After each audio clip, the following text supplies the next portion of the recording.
Good afternoon, Brother Rick here. Today's Thursday, March 27th, 1:12 p.m. Captain Logs time, Star Trek 2025. And we are on Leviticus chapter 5. That's what we're reading right now. That chapter 4 took me a little bit. I was busy.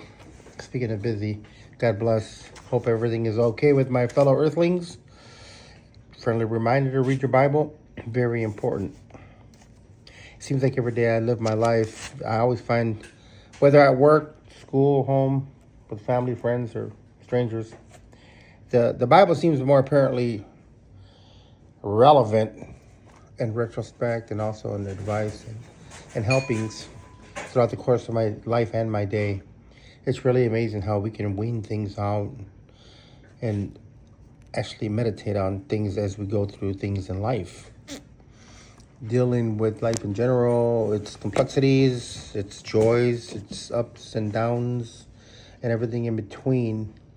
It all has a basis and a string somehow to the Bible. And so, primarily, of course, I tell people to read their Bible for number one reason: Christian or non-Christian, saved or unsaved. It's a good book to read.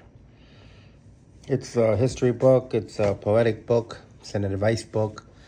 It's a book on knowledge, wisdom, and understanding. It's just all the way around a good classic, a book of classic books.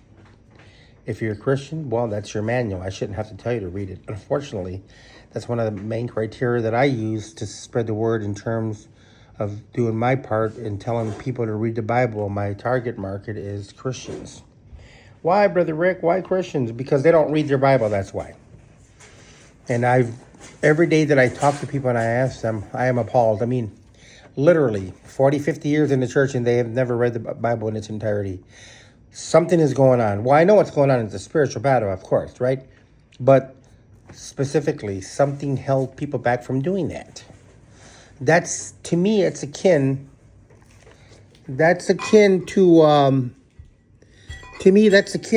to being a Christian for 40 years and never praying. You may make excuses from here to California, but the thing is, it's becoming of a Christian to pray, right? Or pick anything, fasting. Right now, I'm just focusing more or less on the doctrine of when Paul says to have the full body of armor, which makes sense. When you go into battle, you don't have to be missing a sword or a shield or a helmet, because then you're asking for trouble.